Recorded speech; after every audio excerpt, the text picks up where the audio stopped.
All right, testing. Are we live? Looks like we are. Hello. Welcome. Good to see you all. My name is Stella. I am Coach Stella. I'm here with Dancing Dragons Live. We are on our third episode, our third health and wellness episode. I really love doing this. I love nerding out on health and wellness. And if you want to come by and stop for 45 minutes to an hour and hang around with me, I loved that. So let's get into it. All right. Today, we're going to be talking about a buzzword that's sort of floating around in the health and wellness space. It's called intermittent fasting. Now, I'm sure that struck a chord with many of you, and that's okay. And if it hasn't for some of you, that's also okay because that means you don't have any preconceived notions about it.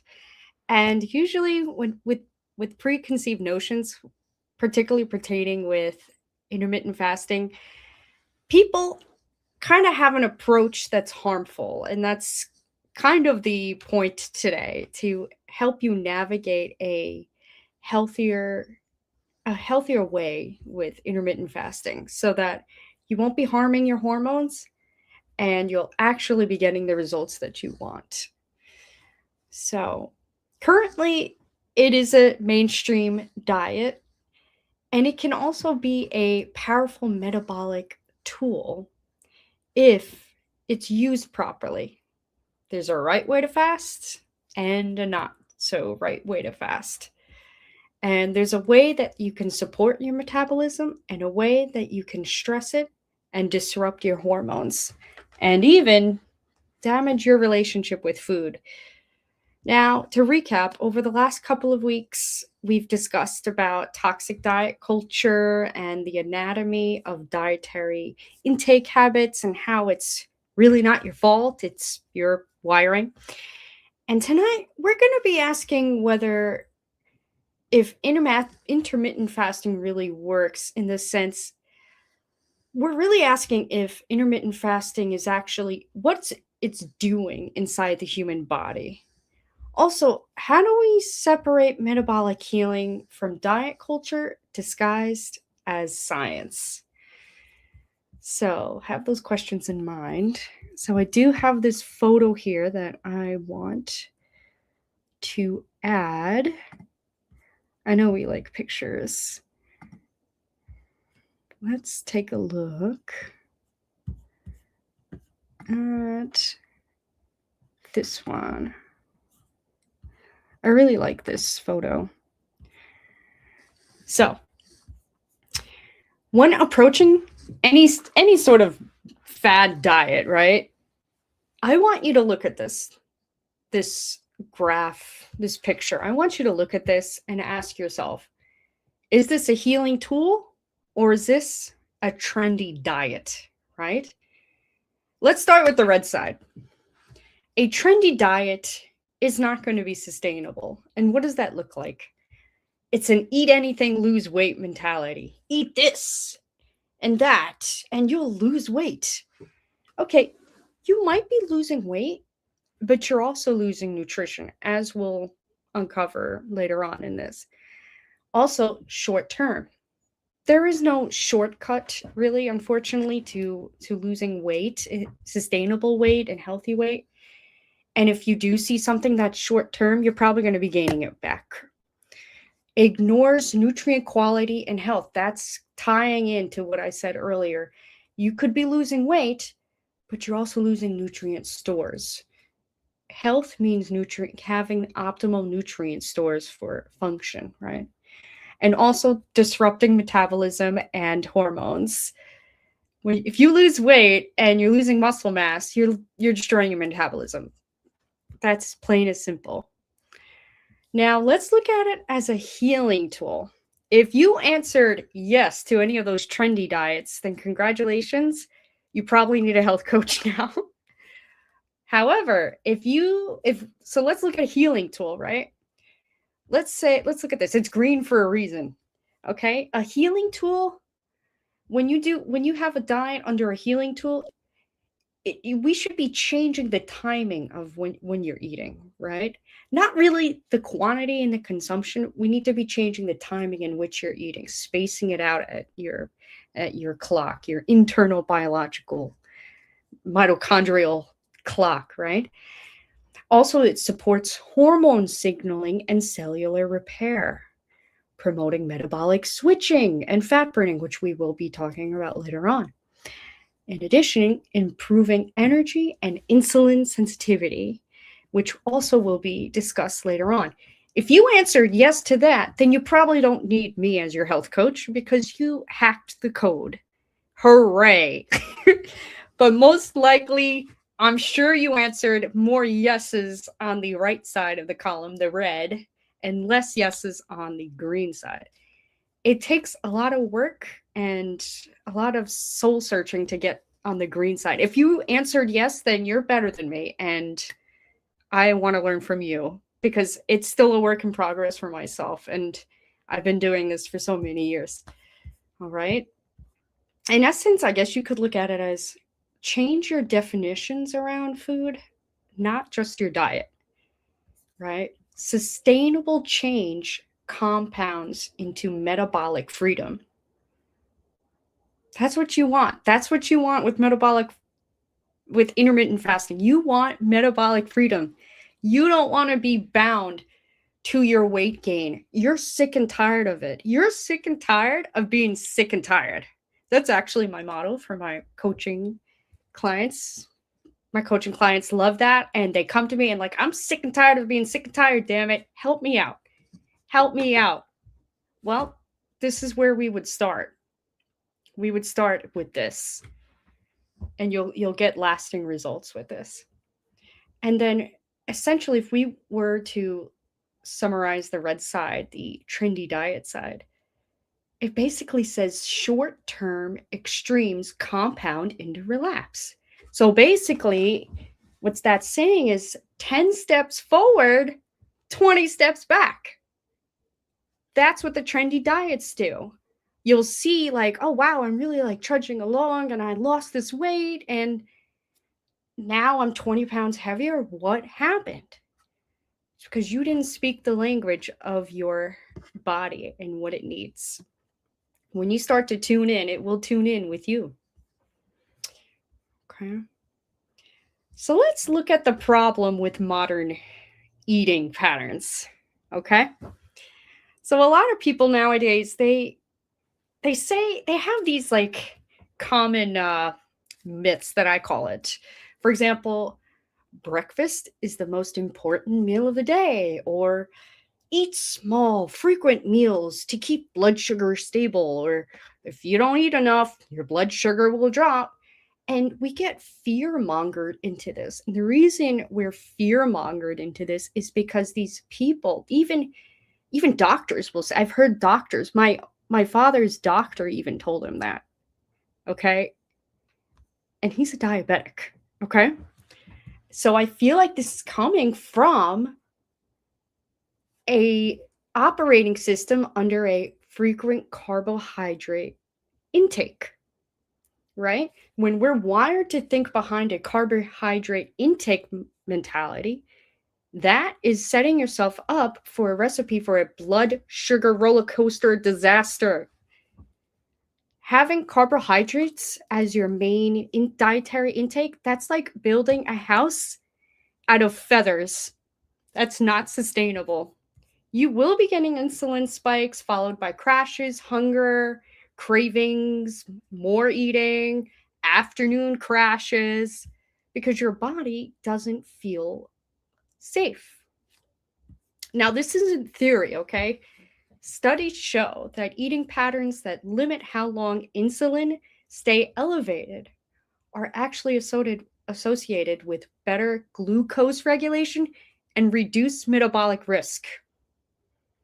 Right? So they're saying basically that the longer that we delay our eating, the longer we're actually sustaining and maintaining our blood sugar stores and having a more even keeled energy curve, right? You don't want to be like this. That's not what you want. You don't want to be that. We don't want the rush, okay? We don't want to be adrenaline sugar junkies, okay? We want even keeled. We want it to be nice and even keeled. We want it to be in tune with the sun. We need to be in line with the earth when it gets out of bed and when the earth goes to bed. That's the hack. That's really the hack with intermittent fasting, right? So let's talk about our ancestral physiology and modern food. We share the same basic physiology as our ancestors. Humans didn't have 6 meals a day or cereal boxes, right? They ate food when food was available. And their bodies adapted to longer periods without food. Sound familiar? Let me ask you a question. Do you think back then we were hunting around for Cheerios or Fruit Loops? Like we were trying to climb to the highest tree and be like, oh, wow, I like that box there. No. Yes, that was rhetorical. All right. Were we hunting down cheeseburgers in the savannah? No, of course not. All right. We were lucky to have a kill that our men took down in a group, and we were saving it for the week. Okay. We were lucky. We were lucky if we ate that week. Right. And here we are stuffing our mouths 6 times a day. And even modern research supports this. Meta-analysis show that fasting regimens improve glycemic control, which is the sugar response, lowers insulin resistance, improves lipid profiles, and reduces inflammation compared with standard diets over similar time periods. Now, I realize this is still up here, so let me remove that from the stage. All right. So I actually have another graphic that I would like to show you. Take a look at this.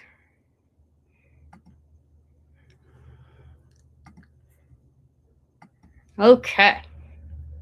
Add to the stage. Beautiful. So take a look at this. Did you know that skinny people can still be unhealthy?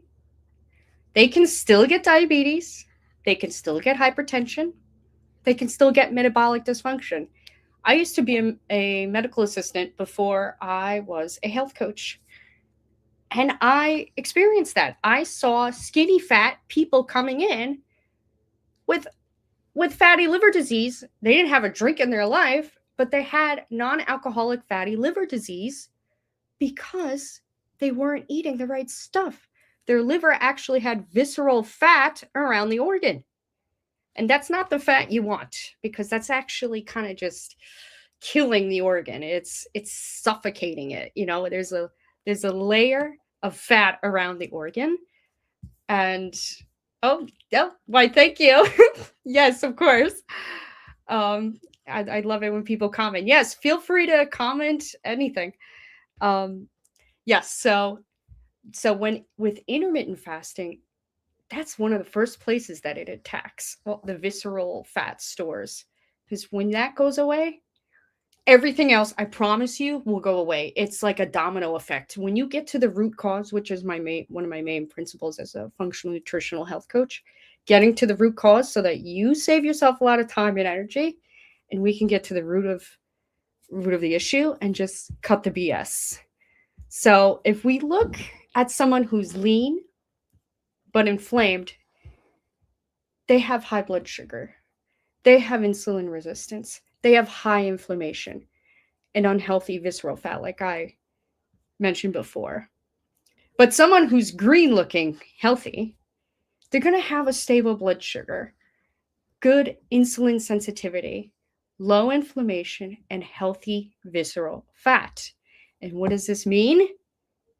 They probably practice intermittent fasting and a whole unprocessed diet, and probably had a health coach, somebody like me, to guide them through that. Because this is really the byproducts. This is the reason why you want to do intermittent fasting. to correct all the unhealthy behaviors that you instilled upon yourself, from starving yourself to binging to yours, and and eating all this unnecessary products that are not meant for our design, right? What does health mean biologically speaking? Stable energy, efficient digestion, balanced hormones, and effective detoxification of the organism. Strong cellular regeneration. What does unhealthy look like?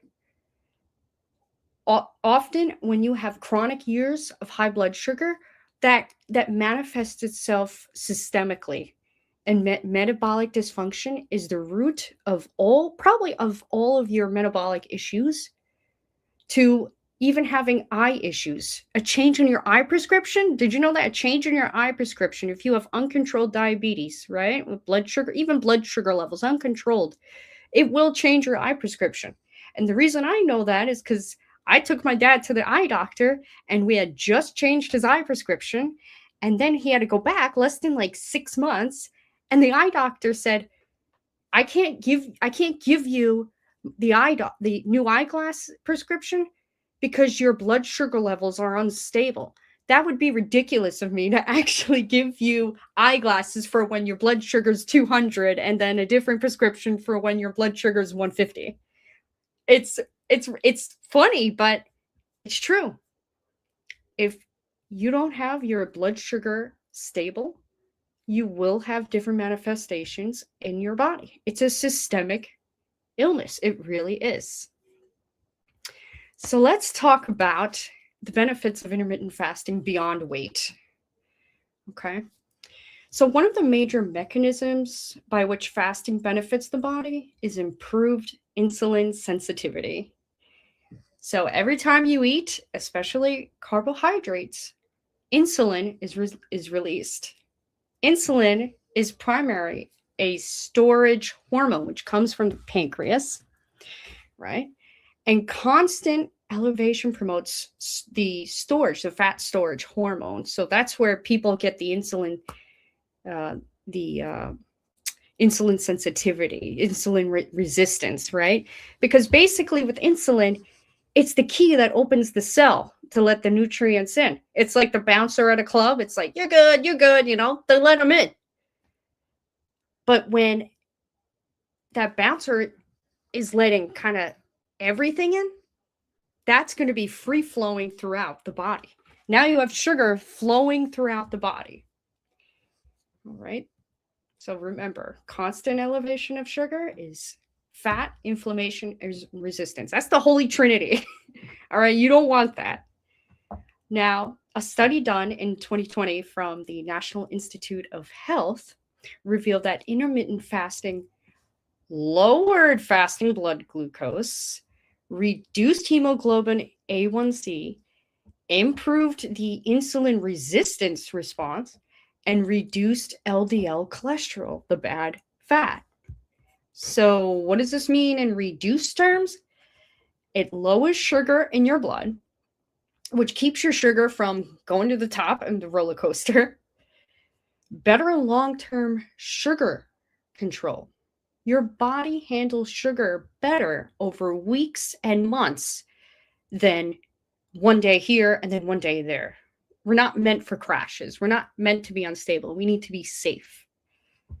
Stronger insulin power. Your body uses sugar for energy instead of storing it as fat. Healthier cholesterol keeps your heart and blood vessels happy, and then less inflammation overall. So boil it down even more, you're going to hate me. You really are. It's really simple. Fasting helps your body work smarter, not harder. I know. That was too simple. Too simple. Oh, let's remove this from the stage. Okay. So let's talk about the wrong way versus the right way to fast, because I had a client come to me once and he said, I'm going to start fasting. I said, okay. He He said, I fasted before. I did a 3-day fast. Now you're going to laugh. I asked him, oh, cool. What did you eat? He said, oh, I had juice and fruit. I said, you didn't fast. That's not fasting. Fasting means no food. Okay? In that particular window of time. Okay? Intermittent means you're going to be eating. Okay? Out of that window of time, you will be fasting. Okay? So keep that story in mind. So a lot of people have this mentality that if I lost weight eating junk food, then I must be healthy. No. Remember earlier I said that if you lose weight in an unhealthy way, you're also losing your nutrition stores. Well, weight loss doesn't equate to health. Nutrients matter. Processed foods are low in vitamins, minerals, omega fats, so you always have chronic brain fog, right? And you need these cells to help rebuild function, protein, collagen, everything, you name it. Studies show that while intermittent fasting can improve some metabolic markers, diet quality determines how well health outcomes are sustained, which is where I come in as your personalized health coach. Fasting with nutrient-dense foods support metabolic flexibility and long-term health better than fasting with processed foods, which seems like a no-brainer, right? But a lot of people need help with that in that department because they don't know what they're putting inside of their mouths. They have no idea. When they go to the grocery stores, they're like a little lost little kid. They don't know. And that's where I come in too. And maybe in the future we'll do a grocery label reading session. So an example of a nutrient dense meal would be like quinoa with hemp seeds, salmon, broccoli, and shrimp. This has a synergy in it, like a really good marriage. A really good marriage is sustainable. It's gonna last. No one's getting divorced, okay? But a not sustainable synergy marriage for a meal looks like just like some lettuce and a chicken cutlet. Now, they may seem healthy, but they're not.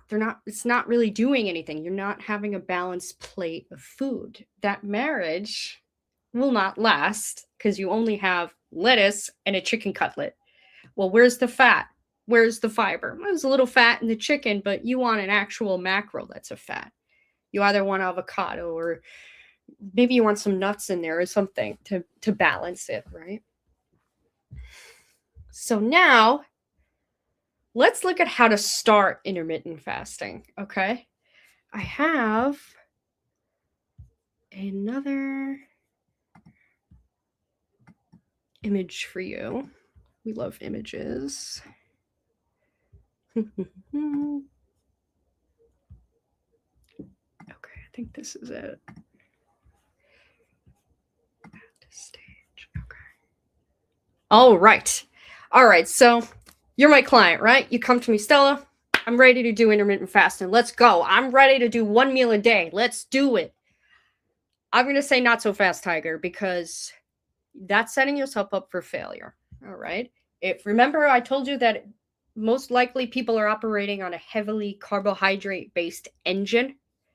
Most likely the person that's coming to me is operating on that. Even if they aren't, I wouldn't even put them on an OMAD once a meal. I would put them on number 1. I would tell them to reduce the carbs first. Okay? I want to lay the groundwork for a healthy, happy organism for you. Okay? I do not want to stress your body out. Okay? So I would first start by saying, hey, why don't you reduce the amount of rice you're eating? Or why don't we swap out white bread for maybe sourdough bread?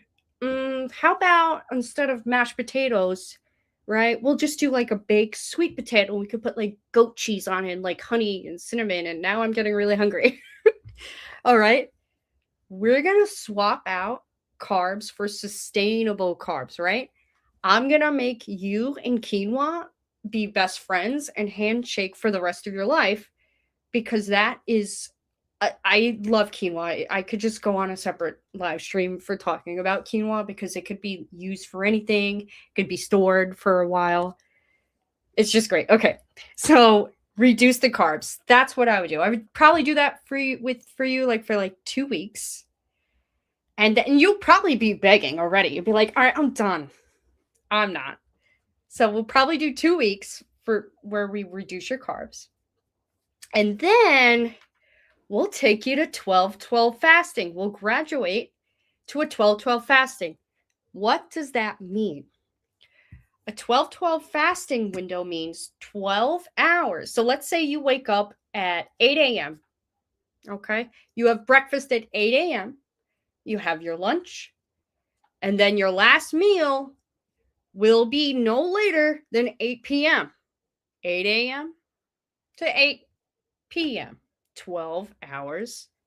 There you go. So that means you don't eat anything after that. Okay, no late night snacking. Okay, no ice cream, no cookies, no nothing.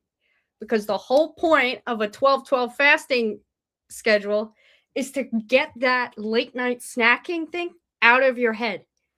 To tell you the truth, if you needed a late night sweet treat, there's probably something you're missing from your dinner, or maybe something earlier on from the day. Maybe you had a blood sugar crash earlier on. There's things to investigate, right? Now, if now we graduate from 12-12 fasting, right? We do a 16-8 window. Personally, I love this one. I do this myself. So this is what I do. My first meal is around like 10 a.m. And then my second meal is like 4-5 o'clock. And I feel great. I'm an active person. I do, like in the morning, I'll have my collagen and my coffee, MCT oil, whatever. I have the supplements, spirulina, and all the quintessential health coaching supplements. I do that. But I find that those meals, I have the most energy. I am so clear and focused and wired. And I like that the 16-8 window is movable for modern day man. I mean, I think it's manageable for people. I think they can kind of fit that in their schedule somehow. And then the next one is 18-6. That's more hardcore. That's longer period of eating. Think of 16-8, now it's 18-6. More hours of not eating, fasting, and less window time in which you'll be eating. Okay, so make sure, here's another caveat. Make sure when you're fasting that the meal that you have is going to satisfy you nutrient dense wise for long periods of time. That's where you need your health coach, me, to help devise a sustainable plan for you whereby your sugar cravings will be eliminated, the brain fog, the gut bloating, everything will be reduced, because you'll have balanced macros and micronutrients that will satisfy the need to go long periods without food, right? So that means lots of proteins, fats, fibers, everything that you could think of. Oh yeah, by the way, here's another person you need to make friends with. So it's quinoa, I told you. Hemp seeds. Oh my God, I love hemp. I love hemp seeds. Quinoa and hemp seeds. Throw hemp seeds on everything. 2 tablespoons of hemp seeds roughly is like 10 grams of protein, I believe. That's amazing. And once you start doing it, you're going to feel like you're superhuman, that you didn't think you had that cognitive level of focus, right? So you want to stabilize blood sugar with the whole food, lower carb foundation before extending the fast, right? That's the basis here. That's step 1. And then the last step, OMAD, 1 meal a day. That's hardcore. I don't do that. Cheers to you. Hats off to you. If you can do that, amazing. Just make sure that that one meal satisfies your entire nutritional intake for the day. And I'm talking about you need roughly about 100 grams of protein. So that meal better have 6 eggs and steak and everything. It better have it, right? And don't be afraid of the cholesterol, because that's another thing we can talk about in another live stream. All right. On to the next. All right. Let's talk about metabolic switching and cellular repair. But before I do that, I always forget to remove that. All right. So let's talk about it. All right. So when you eat, right, between 0 and 4 hours after eating, glucose is the main fuel. Right after a meal, your body uses sugar from the food for energy. This is the easiest and fastest way for your cells to get the energy. Now, 4 to 12 hours after you've eaten, that's when your body starts tapping into stored glucose called glycogen, mostly from your liver and muscles to keep your energy levels steady. Now, the 12-hour mark, that's what I really love with 12-12. Almost anybody can accomplish 12-12 if they don't do late night snacking, because your last meal, let's say 8 o'clock, what time are you going to go to bed? 9:30, 10? You're going to wake up. You're going to be sleeping and fasting. That's a 2-in-1 maneuver. You won't be thinking about, unless if you're sleepwalking and you're going to the fridge, small percentage of the population, you are doing the work without even realizing it because you're sleeping. That's why 12-12, I think, is great for that. And that is a magical number, 12-12, because that's when your sugar stores, like I said, is tapping into it. That's when you're going to be starting that process of, oh, I hear the landline. That's when you're going to start the process of cellular repair, blood sugar maintenance. That's the magic. That's when it starts to happen. Now, when you up it to 12 to 18 hours, okay, after glycogen run low, your body starts breaking down fat for energy. This produces ketones. We love ketones, which are like an alternative fuel source for your body when glucose isn't available. Now, you can have small amount of ketones in your blood naturally. It's not dangerous. And this phase is why intermittent fasting can help with fat loss and stable energy, because that's the metabolic switch. We're going from sugar to the fat sources, right? Remember that client that said, oh yeah, I fasted and had sugar and fruit? Do you think he swapped into the fat source, the fat burning ketosis? No, he didn't. Okay. Obviously rhetorical. He's stuck. He's not even sugar burning. He's just below that. He's actually below that. He actually threw off his sugar levels, and now they're going to be doing this. You will not be losing weight sustainably if you're doing this. Okay. No roller coasters allowed. Okay. Now, after the 18 plus hours, that's repair and maintenance. That's my favorite. That's when you get a process called autophagy. Those are like your little housekeepers. They're cleaning the cobwebs out of your body. They are what is responsible for that anti-aging glow that you get after fasting for 18 plus hours. Okay. All those metabolic pathways are being eaten up like little Pac-Mans. They're eating everything up. And and now your body can actually have a sigh of relief, right? And they're finally saying, oh, finally, she stopped shoving cheeseburgers down our throat.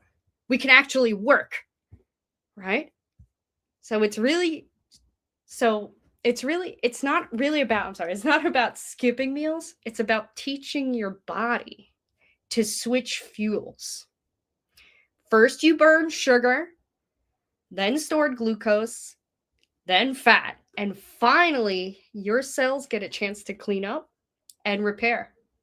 And that's the magic of metabolic switching. So keep that in mind.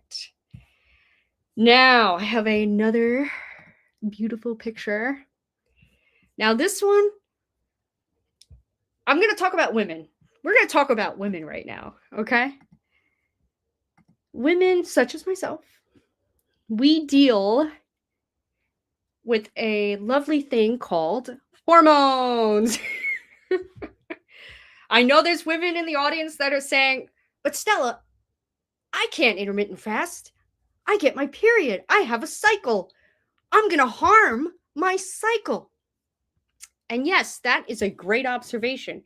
If you don't treat intermittent fasting as the proper healing tool, you will offset your cycle. You will offset your sugar levels, your cortisol, your thyroid, stress, you name it, you're going to set it all.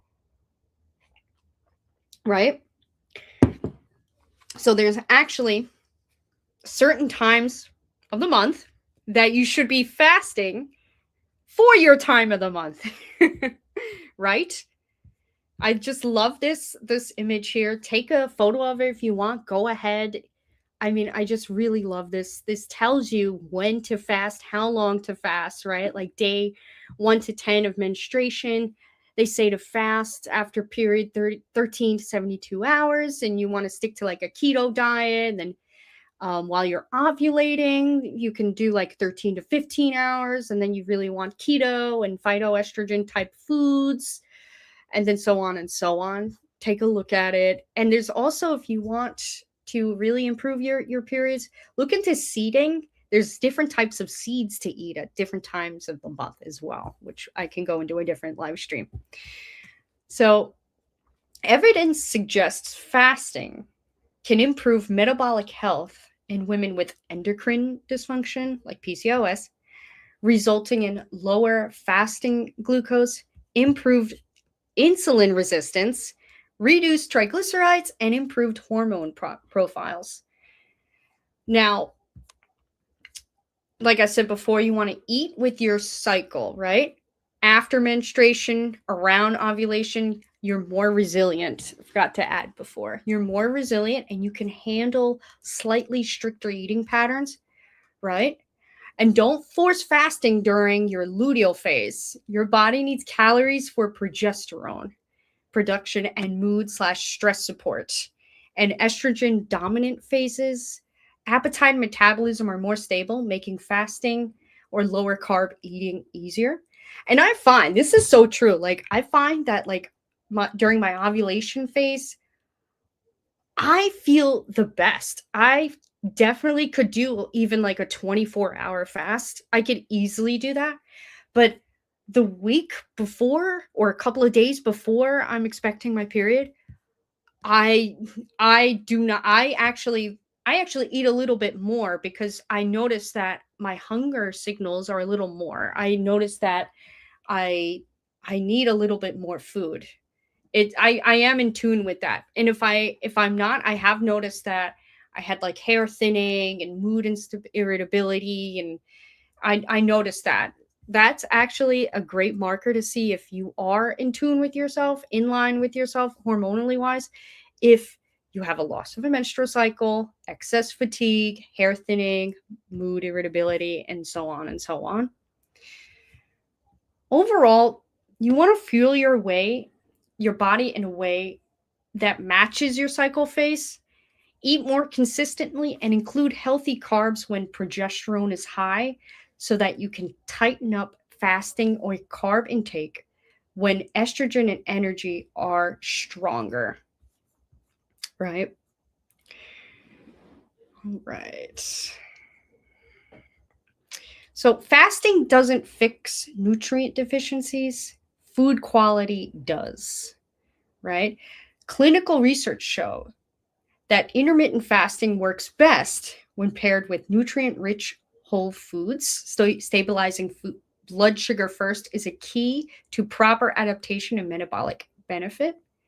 When applied correctly, it's not about fasting or calorie restriction. It's about timing. It's a tool for metabolic communication and cellular support. Done right with attention to stress, hormones, and adequate nutrition, it can lead to, this is what you want to pay attention when you intermittent fast, it will lead to stable energy throughout the day, reduce cravings for sugar and processed foods, mental clarity and focus, mood stability, and improved sleep. And these are kind of like the pillars of your health being. These are the pillars of it.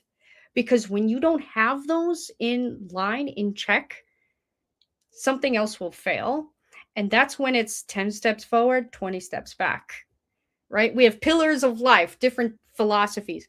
This is our philosophies. And one of them being improved sleep. When you don't have your sleep in order, I would not suggest doing intermittent fasting. I would actually get your sleep better. And while doing that, we would support your metabolic sensitivities to food. Because most likely, if you don't have a proper sleep cycle, I mean, your timing and digestion is going to be off, right? So it all depends. Like when you're working with me, I want to see what the root of everything is, and then we take it according there, right? Ultimately, intermittent fasting is a framework that helps your body regulate weight, blood sugar, and overall metabolic health. And when we pair it with the foods, like for example, like if you want to intermittent fast, there's certain things you can do in the morning. You can actually get like MCT oil and put that in your coffee. And that'll keep you in a fat burning state. It'll actually hack your fat burning state. It'll bypass the sugar, go into the fat burning state. You'll feel fuller for longer throughout the day. I've done it. I put coconut cream and MCT oil in my coffee. I didn't have breakfast. I didn't have lunch that day. I only had dinner. I practiced OMAD that day. Yeah, I had one meal a day. Yeah, which reminds me, I have to get more MCT oil. Find it on Amazon, whatever you want to do. But yes, one more thing. I forgot to say that the more we understand our bodies, how they work, the more empowered we are to support them rather than fight them. And I feel like that's the essence of it. Don't fight what is natural, because you're dulling what you need, right? Fasting is the tool, food is the message. And if you master both, your body finally listens. All right, that is it, guys. Oh my God, I still left this this thing on here. All right, perfect. All right, guys. Oh, I lost you. I'm sorry. There you are. Okay, well, it was just me today. I enjoyed my time with you. I see so many comments here. Wow, okay. Yes. Okay, bone broth. Yeah, that's great. I'm reading it now. I'm reading the chat. Is that your body? Yes, that is a good point, that OMAD, your body does adjust to it, and like I said, not everybody can do OMAD. It all depends on the person, where they're coming from, where their baseline is. Yes. Okay. All right, that is it.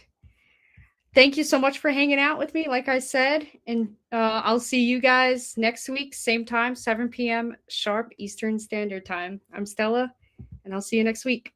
Bye.